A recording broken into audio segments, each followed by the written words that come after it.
Hello, hello, hello. I am back for episode 7 of The Bachelorette, and we're going to get right into it. A lot of interesting things happened this week that I am so excited to discuss. Thanks for watching. As always, watch, listen, like, comment, subscribe, play, and replay. Let's get to it.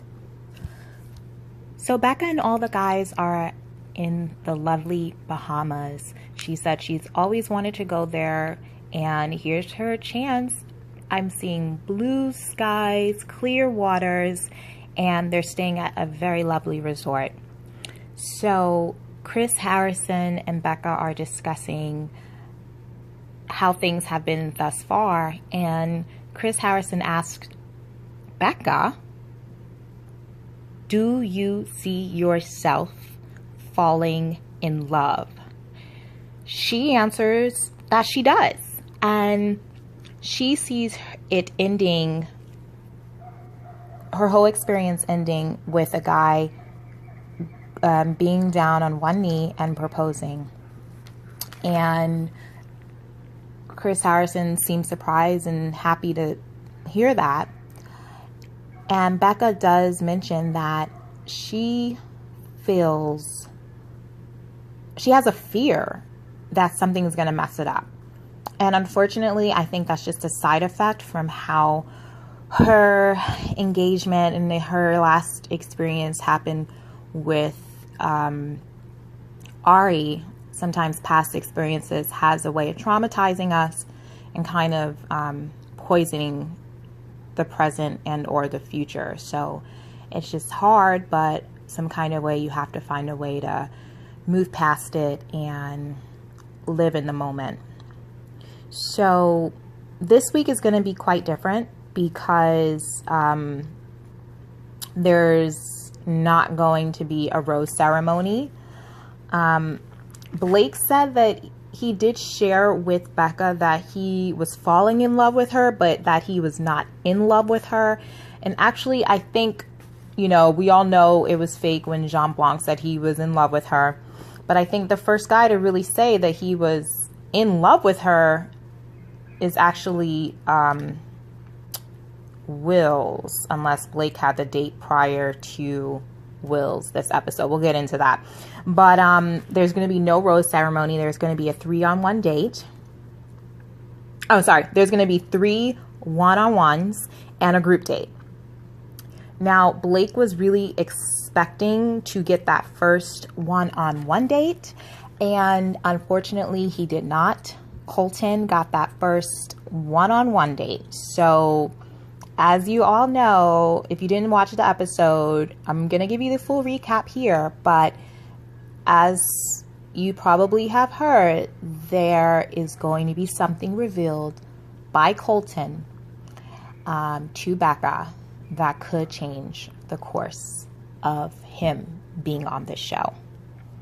The big secret is that Colton's a virgin, and the guys are talking about it, saying, I don't know if this is something, how she'll react. And Colton apparently has been keeping this close to his vest, the guy said. And so Colton and Becca are on the yacht, and she's saying chemistry and passion with Colton is not a problem. And they have like that Titanic shot. And Colton is excited. He's smitten. He's hoping that she meets his family next week. So they're on the no brought up sea yacht, and he said, at this point he's needing to bring up something that's pretty important to him. And he said his virginity is a personal choice. But we'll talk about that a little bit more later. And then out of nowhere, this guy comes in on a boat, and he swims over to the no brought up sea yacht, and he proceeds to tell them that they're going to be eating conch for lunch. And the best thing about the conch is the pistol. It's the Bahamian Viagra. And he says this, you know, that he'll be able to please her, not tease her. And they decide to eat some of the conch. So I thought they were going to take a little bite out of it. I don't know if I would have done that at all.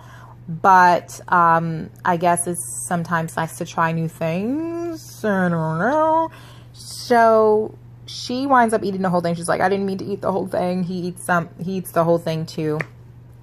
I didn't get a understanding of how it tasted or how they liked it, but it was like this long squiggly thing that looked jelly-like. It looked translucent, and it did not look appetizing, but they didn't really, you know, talk about how it tasted or anything like that. So I have no clue. Anyway, so that was, and then the guy kind of stays on. He's like, I'm going to make you guys some lunch, some conch salad. So, all right. But let's get into the really nitty gritty of this whole virginity thing and how it plays out and what it means for their relationship. So during the one-on-one date, they are in this room for dinner, and Becca is expressing that Colton would have to drop a crazy bomb on her to not give him this rose. And he does drop a crazy bomb on her. He explains that he is still a virgin. Her response is, really?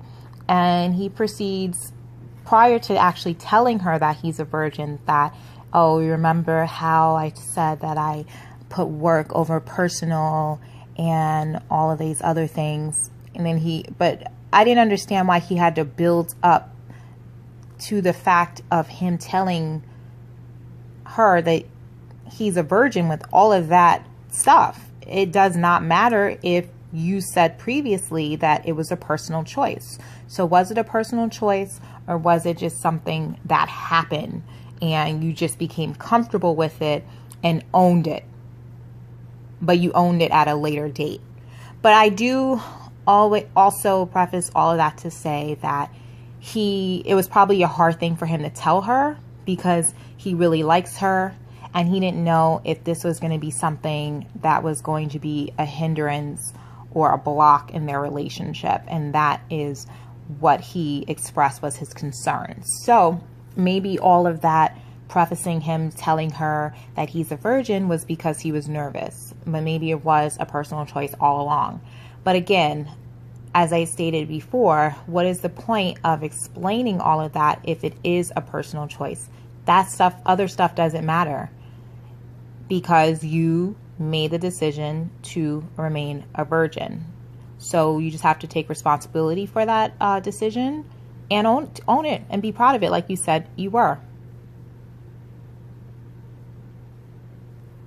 Her reaction, Becca's reaction, was basically to, as she said, really? And then she's like pretty much speechless. And then she asked him if she could be excused, and she walked away. And it seemed quite interesting that she would respond in that fashion. So Becca's reaction was basically to get up and walk away. I guess she needed time to think about all that was divulged to her by Colton. The guys are talking about it back in the place. They're like, you know, Blake feels that you can't have a serious relationship without that physical intimacy, meaning sex. And Garrett said that he doesn't think Colton's going to get the rose. What do you guys think? Do you think that you need sex to have an adult relationship and get married? Seemed like there was also a lot of shaming that Colton felt as well. Colton said that I also like the way Colton was very chivalrous. He was taking out the chair for her when she came back. And Becca looked very uncomfortable. She looked very uncomfortable, a little nervous, and a little off-putted by the information, the confession that Colton made to her. It seemed, and she did mention that it was just unexpected. But she did like his honesty, and that's what she's been asking for from day one. And so with that, she did give him the rose. So Colton got the one-on-one date rose, despite him previously feeling shame and embarrassment and scared about his past and lying to cover it up from other people. He stood in his truth and he was rewarded for it. Now back at with all the guys, Blake is pretty much second guessing himself. He wants the one-on-one date so bad, but he wanted that first one-on-one date that Colton got, but now there's only 2 more. So Garrett receives the next one-on-one date. It's called Love is in the Air, and he's so excited about it. And Blake said he's second guessing everything. He said that Becca must know that it's killing him inside, and he wants that rose so bad. He wants that another one-on-one date, and he is second guessing everything. He's like, am I going crazy? And did I completely make it up in my mind that we have a connection? So he's really having a tough time. On Garrett's one-on-one date, it's Love is in the Air. He reacted very strongly when he got it amongst all the guys. He was like, yes! And he was so happy about it. But he did say it was like the air was sucked out of the room because all the other guys were really sad. But anyway, so for Garrett's one-on-one date, they are going off into like a golf plane, and then they land on the water. I guess they walk in, it's very shallow, onto like this private island, and it's just them. They get a chance to enjoy each other's company, have, you know, light fun or meaningful conversations. It just seemed like they were having fun. It just seemed like they're so in love. And Becca, or at least I could see the love, and Becca was saying that she gave Garrett the first impression rose for a reason, and she felt strong, you know, connection with him right off the bat. And he's always smiling. He makes her laugh, and it just seems very fun and carefree between them. And Garrett was just saying how happy he is to have that second one-on-one date with her, because no one can take her away. It's not like he's waiting for some guy to like tap him on the shoulder and be like, okay, time to go. I need some time with her. So he was very happy about that. And one thing he said that I thought was so sweet, and apparently Becca did too, was that he said, I'm not perfect. You're not perfect. You're not perfect. I'm not perfect. The world's not perfect. But I think that we can be perfect together. Aww. Collective sigh. Aww. Collective awe. So anyway, I thought that was really cute. And he said he feels good around her. And it just seems, I see true love. I see true love.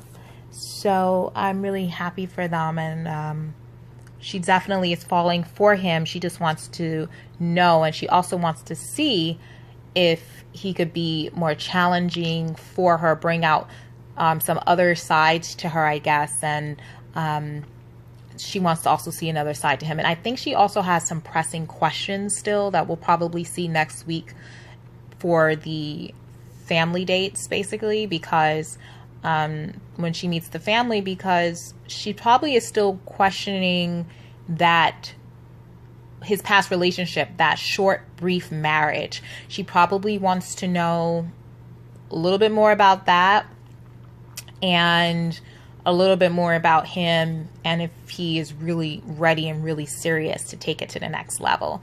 And I think that is what she is concerned about. So we'll see what happens. But that is what's looming in the background. What's looming in the background for all of these dates this week in episode 7 is the fact that if they do get a rose, they will have to invite Becca back to their hometown for hometown dates. And that's when things get a little deeper, a little more personal. And there will only be 4 men left. So lots to think about for this. Lots to think about.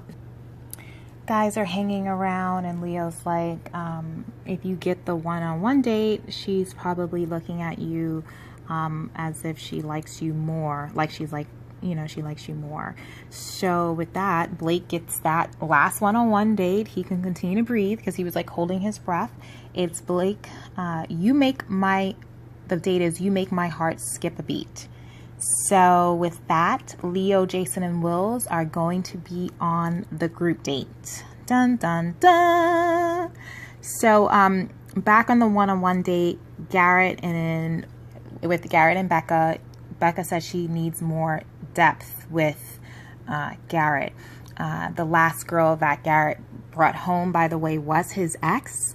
He said that, you know, she asked him if he's dated since then. He's like, yeah, I've dated since then. But if anyone reminded me of my ex, he would just cut it off instantly. I thought that was really interesting because that kind of sucks for whomever he dated after his ex, because those women probably had great qualities, but if they showed a little bit of the hot-headedness that he said his ex-wife showed, then they would have gotten the boot before probably even the 3rd date, you know. And I've said on this channel before, I think sometimes it takes about 3 dates to really see if you want to continue dating that person. What do you guys think? So anyway, that's what he said. He said he was young. It was right out of college. And he wanted to be married. He wanted all of that. And he tried everything to make it work. But I thought that he had gotten married just very recently. He's still young. He's 29. But anyway, I guess it was a bit more time ago than what I thought I had mentioned in a previous video. So anyway, he said his ex was hot-headed and he did everything he could to be with her, and he was actually changing himself to try to be with her, but it just didn't work out. And so, you know,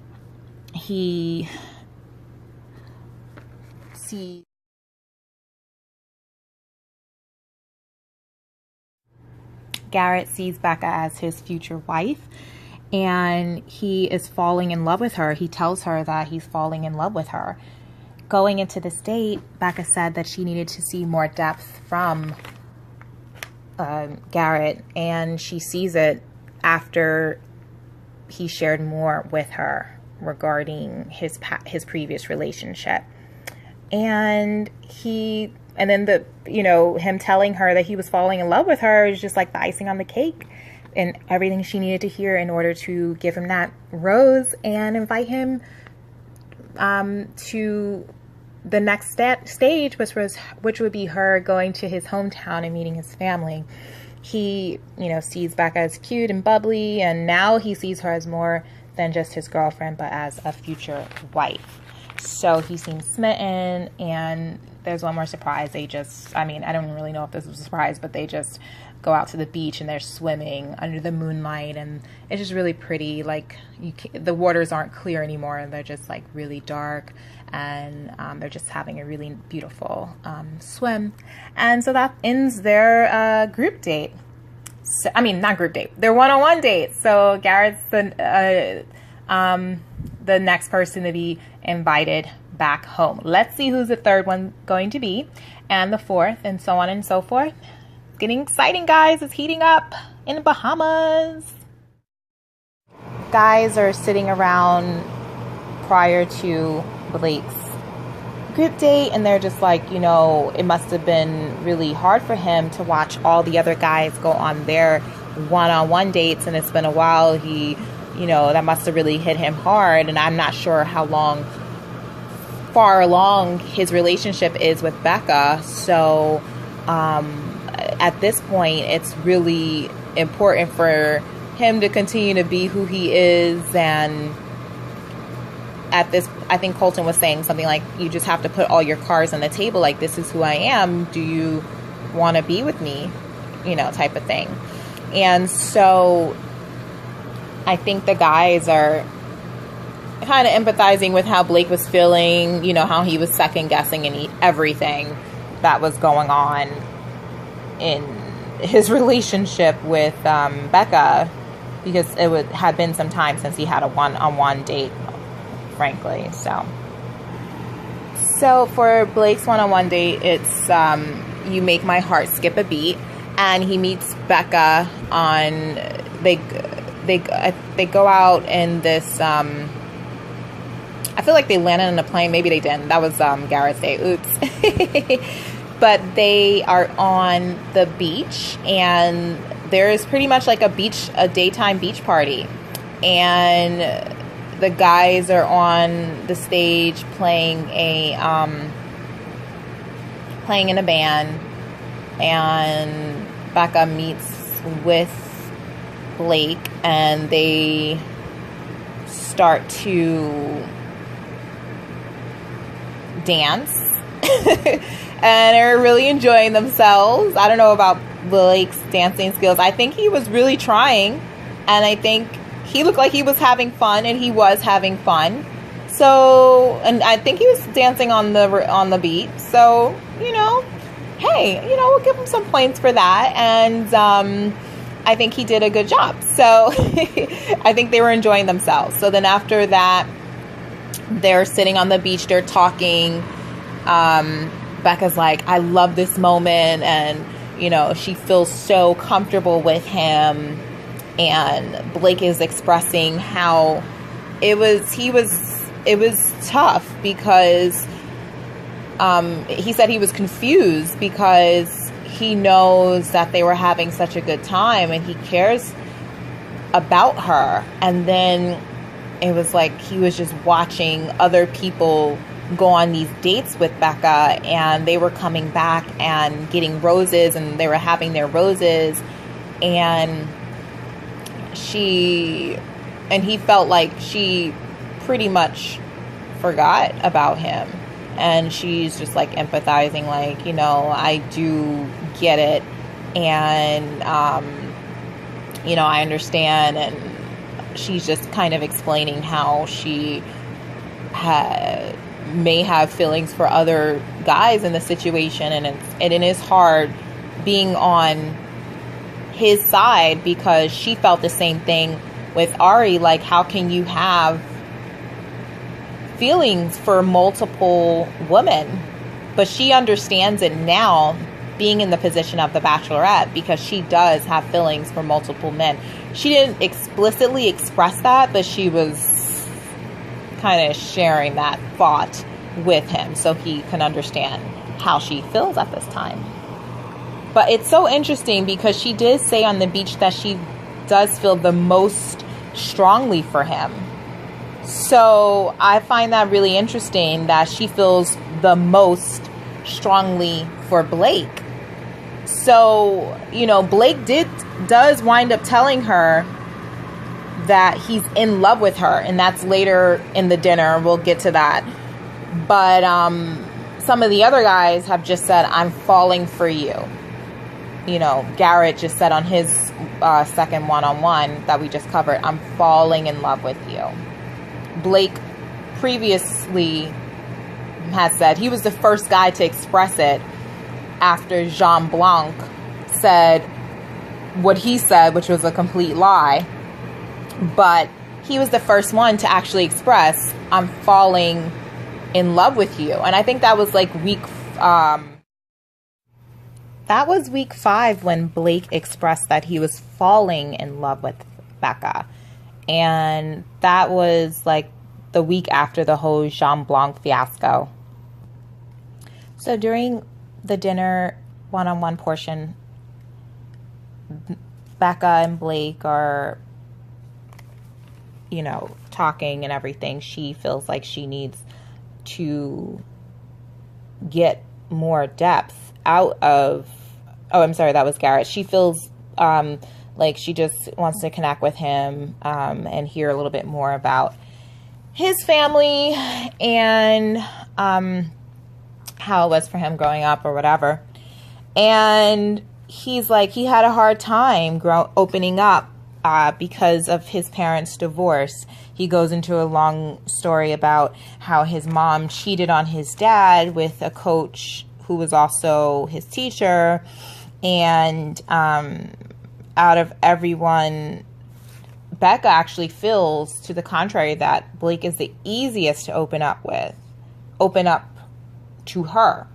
And you know, Blake is just expressing how his family usually just pushes things under the rug, but that was a really hard time for his family, his parents' divorce. And, you know, you could just imagine like how that would even shift his view about women.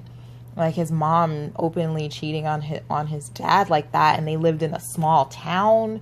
Like, that is tough. That is so tough, you know, and people were probably talking about his family, labeling his mom. Who knows what type of marriage his mom had with his dad, you know, and in the household. But then for that to come out in a small town with a family who normally just sweeps things under the rug, like that's tough. And then as a young guy growing up, and, you know, guys tend to kind of like idolize their mom a bit and, you know, use her as the example of who they would want to have in their lives. So kind of tough to see, or to have a mom, you know, who he said was cheating on the dad. And how does that affect, like I said, his view on women and the type of women that he chooses? But anyway, Becca, I guess, felt good that he was opening up to her about that. And then Blake actually does express that he is in love with her. He said, "I am in love with you." And Becca said that, you know, she felt so good. It made her feel so happy. And in that moment, she knew that she also felt the same way. And she's 100% confident to go in meeting Blake's family.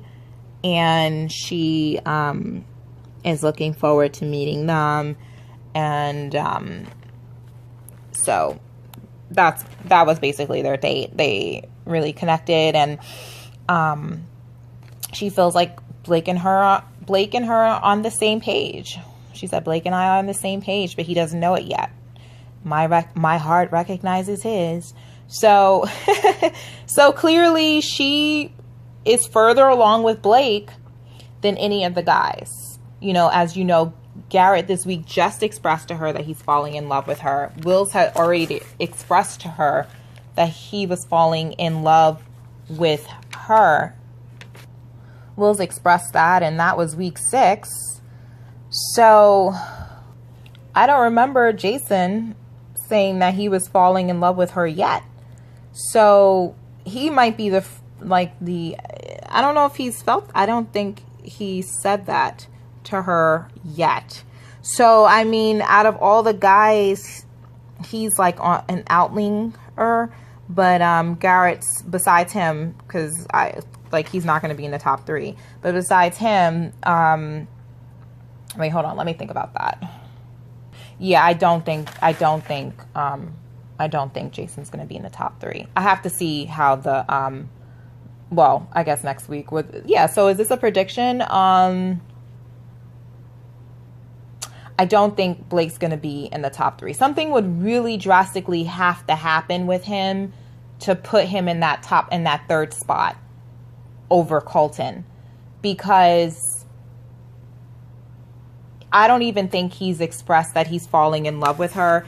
She's had the most one-on-one dates with Colton. She consistently has said, you know, even during that week when Wills expressed that he was, I think that was the week Wills expressed he was falling in love with her, she gave that rose to Colton.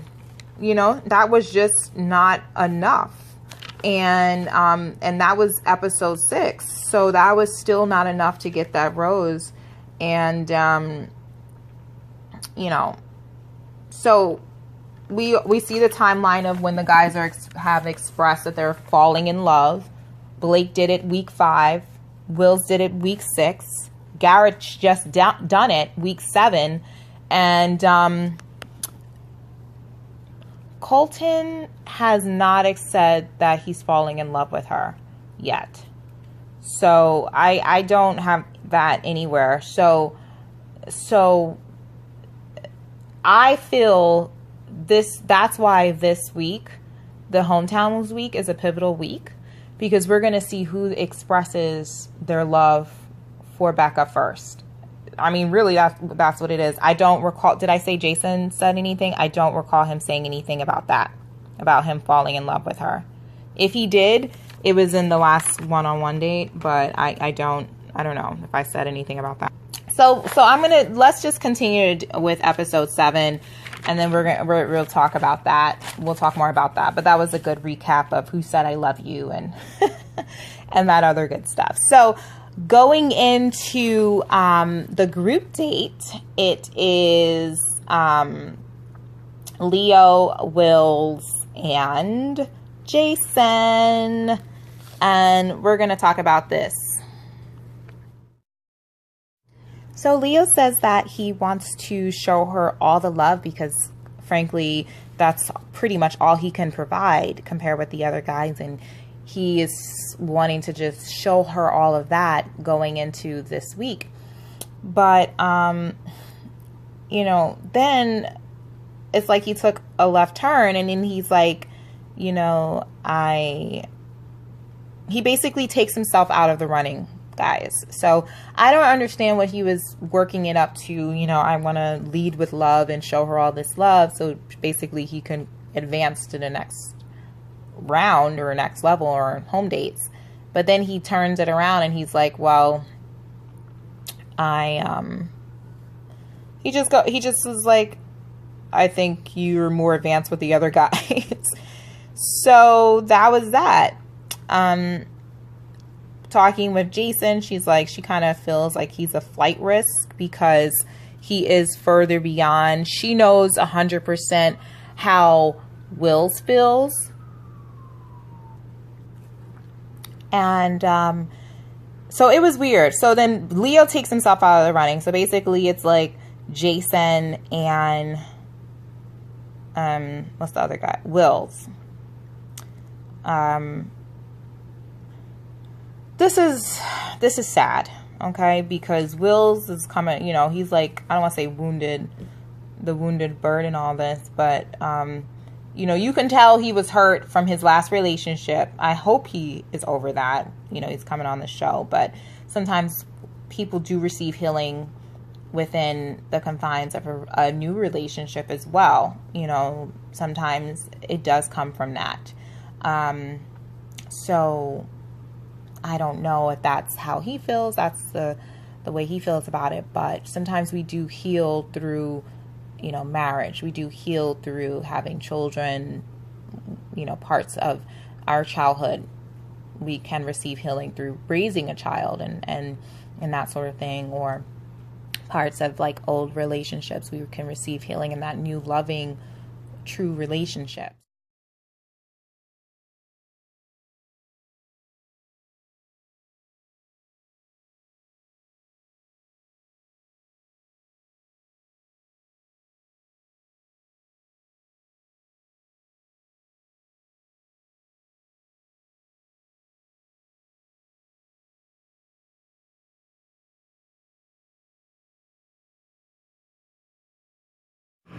So I just want to touch on again at the group date. So as we know, the group date, it is Leo, Jason, and Wills. And, you know, Leo is the first to speak with her. I did touch upon that. Another thing that I thought was interesting that he said is that he feels the other guys can, you know, supply her, say, a nice house, and what he can offer is love. Now, I don't think that's necessarily true. The other guys there do, I believe, have pretty good positions for the most part, if I remember them all. I think, can't even remember what Garrett does, to be honest. I know, I think one of them's in advertising or marketing or something like that. One's a graphic designer and one's a senior corporate banker. But I don't, like, does he really necessarily know that? Maybe the graphic designer is freelance and he's making less than you as a stuntman, Leo. You know, we don't know. So I think that was kind of something that we really just don't know. But I guess for him, he was talking solely about himself. He knows that he can't provide that, I guess, at this point. So that kind of knocks him out in terms of being husband material, he feels, because he's not able to provide. But I do think that he went from saying he doesn't want to go to saying that I don't think that I would be ready to get down on one knee with you right now. But that's not that is not where you guys are at. The place where you guys are at is, let's visit the parents. Let's see how this goes with the parental visit. Everyone there has not expressed love yet. I do not believe Jason has told her that he's in love with her or falling in love with her yet.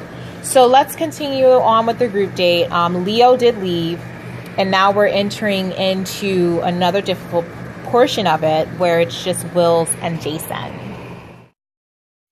So Becca's really just entering this time hoping for a gut feeling, she says. Jason really wants to take her back home to Buffalo to meet his family. And so, excuse me, so Jason and Becca are sitting and talking together, and he's saying that, you know, he was praying for the confidence and comfort to, I guess, continue to move the relationship forward, or as confirmation. And he said that he has such clarity, and he said that he doesn't take his words lightly, you know, what he says, but he said when I tell you how I'm feeling, I want to say it with so much confidence. But then just a few moments ago, he said that he was praying for the confidence and comfort. So don't you have that confidence then? You just said that you have so much clarity. So again, I'm seeing like some of these guys, they're like, mincing their words a bit. So then he goes, then he talks about how he feels so strongly for her. Again, he just never expressed love or he's falling in love or anything like that. He feels so strongly for her. And he talks about how he was hurt in last relationships, and that he feels so, like I said, so strongly about her, and he doesn't want this to end, and he doesn't want to let it go just yet. He walked away from his time with Becca feeling a little nervous, like he wasn't sure if he gave her what she was looking for, the reassurance that she was looking for, perhaps, because she did mention to him that he's a flight risk. So moving on with Wills, you know, Becca asked Wills, she was like, how are you doing? And he's like, I'm feeling good, feeling pretty good. And he's saying that he was so nervous last week to tell her that he loved her. As you know, he told her in episode 6 that he was falling in love with her. So he goes that he, you know, doesn't take it lightly. I'm like, were they listening to each other? But he said, you know, he's been hurt in his past relationship. We know that. And that's what I was thinking about Jason. We know, but Wills has also been in I don't know how long the relationship was with Jason. Doesn't matter. I guess they were both, you know, in deeply in those relationships. But Wills actually expressed that he loved her, you know, as Jason did not, or has not yet. And Wills is saying that, Becca was saying that, he was saying to Becca that he believes in love again, and that she's making him a better man, and he wants to start a family, like all this stuff. And he's saying that he's falling in love with her and all this other stuff. And I know his, he had mentioned earlier his parents' 50th wedding anniversary. I don't know if he said next week or next month. I forgot what he said. So maybe that was in the back of her mind. But, you know, I think he was saying that to say to her that he has the blueprint for a successful relationship. So he tells her that, that's what he said earlier, but he tells her that evening at the now 2-on-1, it was a group date dinner, that he's falling even more and more in love with her every day. And he goes, I'm hers in my opinion. And he feels that Becca is kind of in love with him. But as you know, this all kind of comes crashing down. It's decision time. Who will Becca choose? Becca chose to keep Jason. And how she led up to it was by saying, this is becoming very serious, and it's important for her to be on the same page with each of the relationships, and they need to be on the same level. So when she said that, I was automatically thinking that she was going to give Wills the rose and he was going to advance to home dates. Or hometown dates, but this is not the case. He, you know, even though he said he loved her, and Jason did not say he loved her, even though he said he felt like he was hers, Jason never said any of those things. However, she did not feel the same way for Wills, and she continued to say to Wills privately that she's knowing where heartbreak comes from, and how it feels to be blindsided. She decided that how you feel did not basically match how I felt. So she was basically saying she did not feel the same way for Wills. And from that statement, I guess Becca was admitting that it did blindside Wills, because this sort of decision seemed to come out of the blue. I mean, when you looked at the time that Wills has had with her in the past, he has always tried to reassure her and always tried to reassure her and let her know that he was falling for her and all that stuff. But I guess it wasn't enough. And I guess she feels, and she's more comfortable being with someone who's not necessarily at love yet, but has strong feelings, which is what Jason admitted to having, and someone who is not admitting love yet because she also feels the same way or has strong feelings and maybe is not at that love level yet, than someone who is admitting that he's in love with her and growing more and more in love with her every day. And she's sitting there like, I don't feel like this, and you want me to come and meet your parents? I've heard about your parents, their marriage, and all that other stuff, and I don't want to include them in on this and hurt you even more. So that is what happened, and that is, her choosing to be with Jason. So it was really sad. In Will's ride home or ride away, he was crying and very emotional. He actually had to get out of the car. He must have felt like he was being suffocated or something. He actually got out of the car and had to take a walk and just take some time to himself. And it was sad, but at the end of the day, I'm sure Wills can be thankful that it wasn't as cruel as it could have been. Like, she didn't meet his family and everything like that, even though it was still a blindsided decision because of her few statements building up to it. But again, even though he expressed the love and everything like that, she's just looking to actually feel that same way as well. And that's what she led into by saying it's important for her to be on the same page as the other person, prior to giving the rose. So we'll see what happens. Hometown dates are coming up. I'm excited about that. And I do believe that Jason or Colton would have to do something very drastic to not get the rose, or something would have to happen toward that end for Colton to not get the rose. And Jason would have to do something like say, I love you, or something like that.